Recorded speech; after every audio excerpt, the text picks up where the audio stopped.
नमस्कार, जनमत एच में आपका स्वागत है।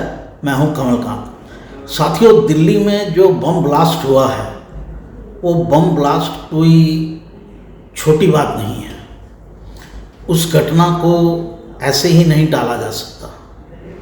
वो भारत पर बढ़ रहे खतरे का प्रतीक है और इस चीज़ का इशारा है कि भारत विरोधी ताकतें एक बार फिर दिल्ली में पहुंच रही हैं, जो काफ़ी समय से बंद था। इसकी जिम्मेदारी खालिस्तानी टेररिस्ट ने ली है और इसके साथ साथ जो खालिस्तानी टेररिस्ट गुरपतवंत सिंह पन्नू अमेरिका में बैठे हैं, उन्होंने धमकी दी है कि अगले 15 दिन तक भारत में लोग जहाज़ में ट्रैवल न करें, वो जहाज़ को उड़ा देंगे या उड़ाया जा सकता है। और वो व्यक्ति जो है वो अमेरिका में बैठ के मौज काट रहा है। अमेरिका से एक आतंकवादी धमकी दी जा रही है, यानी अमेरिका आतंकवादी को प्रश्रय दे रहा है। अब तक उसका बहाना ये था कि ये जो हैं, ये ताकतें जो हैं, ये अपनी आवाज़ बोलती हैं, अलग देश की मांग करती है, हमारे यहाँ इस चीज़ की रोक नहीं है, जो भी चाहे ये कर सकता है, हम उसके खिलाफ कोई एक्शन नहीं लेंगे। ऐसा कहने वालों में मुख्य रूप से इंग्लैंड, अमेरिका और कनाडा जैसे देश हैं। लेकिन ये बात अब उससे बढ़ गई। अब उसने सीधी सीधी आतंकवादी धमकी दी है, तो अमेरिका क्या करेगा? दरअसल मैं सिलसिलेवार आपको बताना चाहता हूँ कि भारत को किस तरह से घेरने की कोशिश की जा रही है, और न केवल घेरने की बल्कि तोड़ने की कोशिश की जा रही है। और भारत के कुछ राजनीतिक दल इसमें शामिल हैं, ऐसा साफ साफ दिखता है। नाम नहीं लूंगा, नाम लेने पर वो चिढ़ जाएंगे और कोई भी एक्शन ले सकते हैं। बहुत लोगों के खिलाफ, पत्रकारों के खिलाफ आजकल एक्शन लिए जा रहे हैं कि किसी भी स्टेट में किसी भी पत्रकार के खिलाफ एक मुकदमा डाल दो और फिर उसको वहाँ बुलाकर हैरेस करो, और उस पत्रकार की अगर कैपेसिटी है तो वो वकील को हायर कर लेगा, कैपेसिटी नहीं है, नहीं तो बेचारा जो है वो धक्के खाता फिरेगा। पिछले दिनों एक ऐसा ही इंसिडेंट हुआ, बिहार के एक पत्रकार के साथ ऐसा ही व्यवहार किया गया, तो इसलिए नाम नहीं लूँगा। लेकिन ये बहुत साफ है। साफ क्या है कि भारत की रेलवे को निशाना बनाया जा रहा है। जानबूझकर रेलवे के एक्सीडेंट्स एकदम से बढ़ गए हैं और उनके पीछे जब जांच की जाती है तो साबोटाज नज़र आता है, षड्यंत्र नज़र आता है कि ये रेलवे का एक्सीडेंट हुआ नहीं, करवाया गया। नंबर 1। नंबर 2, भारत के बराबर में एक देश है बांग्लादेश, वहाँ की चुनी हुई सरकार को हटवा दिया गया और हटवाकर भारत पर दबाव बनाने की कोशिश हो रही है। और उस देश से मांग की जा रही है कि वो अपना एक टापू अमेरिका को दे दे, जिसके जरिए अमेरिका भारत पर भी नज़र रख सके और चाइना पर भी नज़र रख सके। ये भारत के सिक्योरिटी इंटरेस्ट के बिल्कुल खिलाफ है। अमेरिका जो है, उसके अधिकारी जो हैं वो यहाँ आकर तमिलनाडु की सरकार से मिलते हैं और उसके बाद तमिलनाडु सरकार के मंत्री सनातन धर्म के खिलाफ उल जलूल बातें बोलते हैं कि ये कोड है सनातन धर्म, ये एक खराबी है। ये कब हुआ? जब अमेरिका की एक अधिकारी वहाँ गई। एक इंसिडेंट और बताता हूँ। कर्नाटक के अंदर कर्नाटक की सरकार ने पिछले दिनों में कहा, हफ्ता भर पहले की बात है, कि हमारा एक अलग झंडा होगा और 1 नवंबर से उनको लहराना जो है वो ज़रूरी होगा। ऐसा भी सुनने में आ रहा है कि एक इस बात को बढ़ावा दिया जा रहा है अंतर्राष्ट्रीय ताकतों के द्वारा कि United states of south India बनाया जाए। कोई भी नाम रखा जाए उसका, लेकिन फिलहाल उसे United states of south India, यानी साउथ इंडिया को अलग किया जाए, तोड़ा जाए भारत को एक बार फिर से। खालिस्तान की मूवमेंट वैसे ही चल रही है, जम्मू कश्मीर में मूवमेंट वैसे ही चल रही है। तो साउथ इंडिया को ये जो यूनियन ऑफ स्टेट्स, भारत एक राष्ट्र नहीं है बल्कि यूनियन ऑफ स्टेट्स है, इसी का एक्सटेंशन है United states of south India या साउथ एशिया, कुछ भी नाम दिया जा रहा है। ये कहने वाले कौन थे? अगर आप गूगल करेंगे कि इंडिया जो है, वो बात ना केवल उन्होंने भारत में कही, बाहर जाकर भी कही कि भारत जो है वो यूनियन ऑफ स्टेट्स है। यानी ये उस समय से इसकी जो है वो प्लानिंग चल रही है, इसके ऊपर काम किया जा रहा है। भारत एक राष्ट्र नहीं है, भारत यूनियन ऑफ स्टेट्स है, जैसे यूरोप है।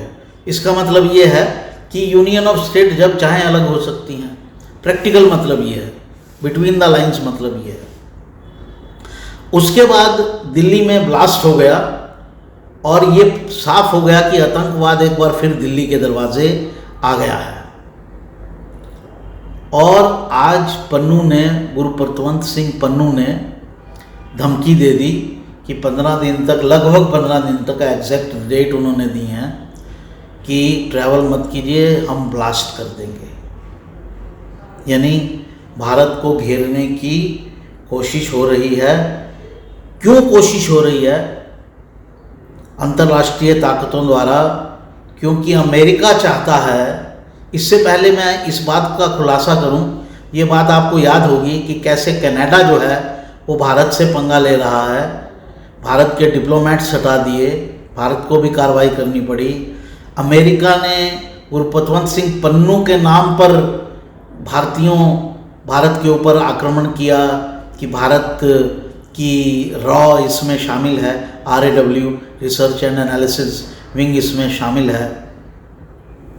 ये दोनों देश आपस में मिलके इस बात में का दबाव बनाने में लगे हैं कि भारत एक आतंकवादी देश है, जिसकी सरकार जो है वो आतंकवादी गतिविधियों में शामिल है। ऐसा हो क्यों रहा है? क्यों ऐसा किया जा रहा है? इसके कई कारण हैं। पहला कारण तो ये है कि अमेरिका नहीं चाहता कि भारत एक पावरफुल देश बने, जो कि पिछले दिनों में वो बनता हुआ दिख रहा है। भारत एक इंडिपेंडेंट फॉरेन पॉलिसी अपना रहा है और अमेरिका के दबाव के नीचे फॉरेन पॉलिसी में नहीं आ रहा है। ये मुद्दा कब साफ हुआ? ये मुद्दा तब साफ हुआ जब अमेरिका और उसके साथियों ने यूक्रेन को रशिया के खिलाफ मदद देनी शुरू की और भारत ने उनका साथ देने से इनकार कर दिया। इसके उल्टे भारत ने रशिया से अपने संबंध कायम रखे और रशिया से तेल लिया सस्ते दामों में। उससे भारत का भी लाभ हुआ और रूस का भी लाभ हुआ। और ना केवल इन दोनों का लाभ हुआ बल्कि यूरोपीय देशों का भी लाभ हुआ, जिनको डायरेक्ट सप्लाई जो थी रशिया से मिलती थी ऊर्जा की, एनर्जी की, वो बंद हो गई और वो मार्फत भारत होने लगी सस्ते दामों में। ये बात अमेरिका को बिल्कुल नहीं सुहाई और अमेरिका ने तब से भारत को उंगली करनी शुरू कर दी। इसके अलावा अमेरिका चाहता है कि भारत अमेरिका के बिहाफ पर चीन से लड़ाई करे। भारत इसके पक्ष में नहीं है। भारत की स्थिति ये है कि हम अपना हित देखेंगे और अपने हित के अनुसार हमें जो करना होगा, गलवान में जवाब देना होगा तो जवाब देंगे, फौजें वहाँ इकट्ठी करनी होगी तो फौजें इकट्ठी करेंगे, लड़ाई करनी पड़ेगी तो लड़ाई करेंगे, लेकिन अपने लिए करेंगे, अमेरिका के लिए नहीं करेंगे। जैसे अमेरिका ने यूक्रेन को रशिया से भिड़वाया है और यूक्रेन को तबाह करके रख दिया है, वैसे अमेरिका चाहता है कि चाइना से उसकी जो खुनस है उसकी लड़ाई जो है वो भारत लड़े। भारत इसके लिए तैयार नहीं है, क्योंकि भारत ही लड़ सकता है और किसी में दम भी नहीं है। या तो अमेरिका सीधे लड़ सकता है, अपने देशों के साथ लड़ सकता है, या फिर भारत लड़ सकता है। खुद लड़ना नहीं चाहता, हमको लड़वाना चाहता है, हमने इनकार कर दिया। एक खुनस उसकी ये है, इसलिए वो भारत को दबाना चाहता है। और दबाना किस तरह से चाहता है, इसके लिए वो आईएसआई का भी उपयोग कर रहा है और तरह तरह से भारत को डिस्टेबलाइज करने की कोशिश कर रहा है, भारत पर दबाव बनाने की कोशिश कर रहा है, भारत को ज़बरदस्ती अपने पाले में लाना चाहता है, जिसके लिए भारत तैयार नहीं है। मित्रों, ये पूरी कहानी बताने का अर्थ ये है कि सचेत रहें, ना केवल बाहरी ताकतों से, बल्कि देश के अंदर जो जयचंद बैठे हैं उनसे भी सचेत रहें और उनको उनके झांसे में ना आए और ये दिखाते रहें कि हम इंटरनली स्ट्रांग हैं। अगर जनता उनका साथ नहीं देगी तो देश का कोई कुछ नहीं कर सकता है।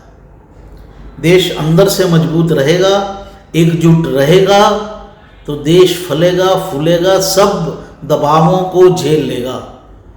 लेकिन देश अगर अंदर से टूटने लगा तो फिर वही पुराने हालात हो जाएंगे जिनके कारण हम लोग 700-800 साल जो है वो गुलाम रहे और हमारे पूर्वजों की हिम्मत के कारण हम उस जाल में से, मकड़ जाल में से, उस गुलामी के जाल से बाहर निकल आए।